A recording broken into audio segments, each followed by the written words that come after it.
extra early.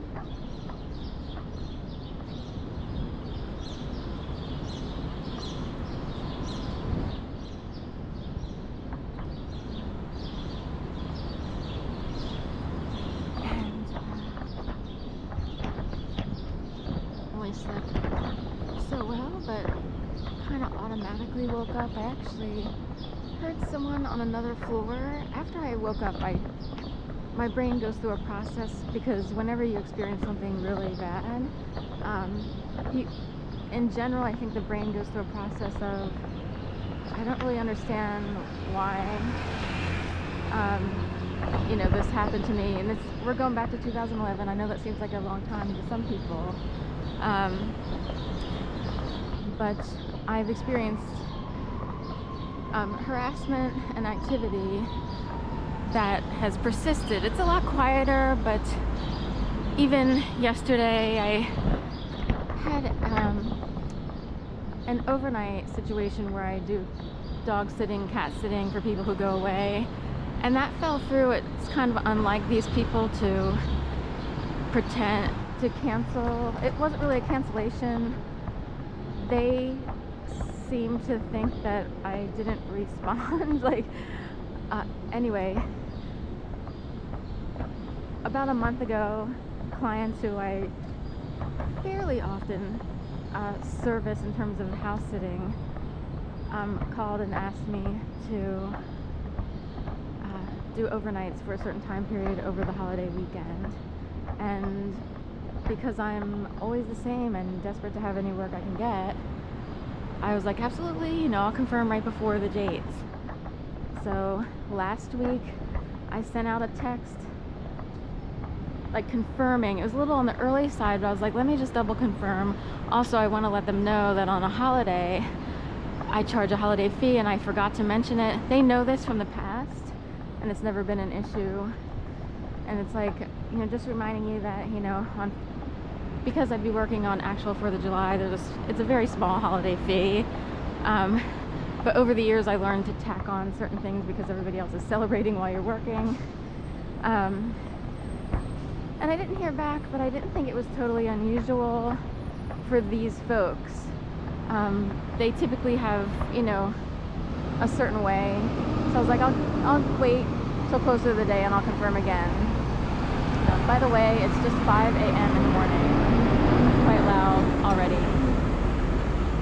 This is unusual because I've been up before in the city. But anyway, just saying.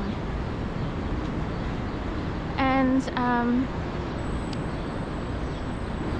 anyway,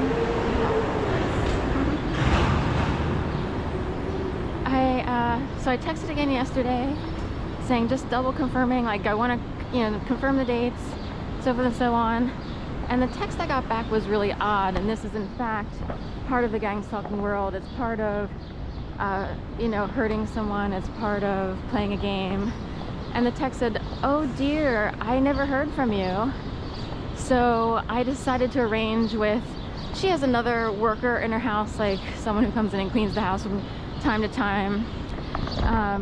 And she's like, because I never heard from you, I arranged for so-and-so to take care of the dogs and cats. And it's this thing where I was expecting a paycheck, and they haven't backed out before. And it's the way it was handled it made it seem as if I didn't respond. This is not a new tactic. Many years ago in 2017, I had a client who was also somewhat of a friend. I was part of a running group many years ago, the Front Runners. And in that group was a guy whose cats I took care of whenever he traveled.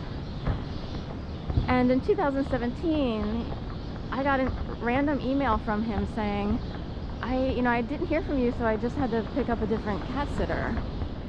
And I was like, oh, I didn't get an email, I didn't get a text. I had no idea you were trying to reach me. And in both cases, these people are flat out lying.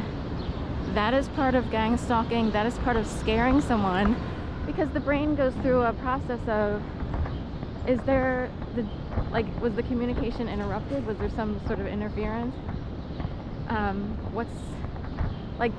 And the idea is, then they start to feed through, like the idea would come up like, oh, these people are acting as if all of a sudden, all of a sudden Sharon's a totally irresponsible person, or it could play into the idea. And I'm weirded out by that, so I report everything like that these days. In the past, I didn't know how to do this. I don't know if the same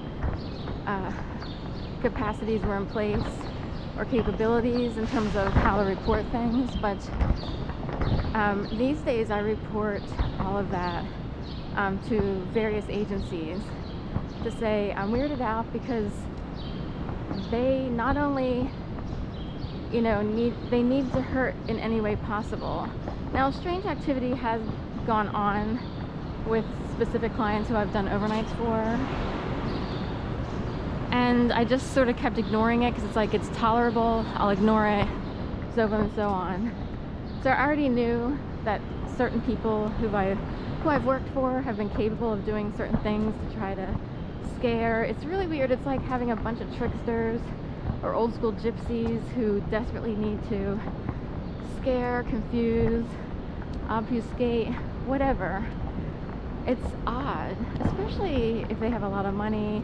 Some of these folks, you'd think that these people would be more professional, or I don't really know why it's done. It is a form of gang stalking, for lack of a better word. So once again, yesterday was reminiscent of a tactic that was used a long time ago. And of course it's designed to scare, because it's like, I keep trying to get ahead. I keep trying to find more work in whatever shape or form. So of course it's like, and then I wake up this morning on the early side, and my brain goes through a process of, I don't really understand why I've been put in this weird position. I don't understand, there's a whole big thing that started in 2011. I don't really understand how people got away with it. I don't understand why it was done to me. I don't consider myself that interesting. I'm minding my own business, trying to have a life, and I have no clue what this was. No one will step forward to really explain themselves. All these years, these people have to live knowing that they did this. This is higher. It's not, we're not talking something on the street here. We are talking, there are people who have a lot of money who set something up in 2011. And I'm wondering every day how they sleep at night. Are they able to do something in their brains to convince themselves that they're not bad people? And it's like, I just want to have my life back. I have more than earned. I don't even have to, argue my point. I went through a certain type of schooling and training, if you will. I should be in a better position in life, and it's actually not my fault. I actually have people who outright attacked me and got away with it.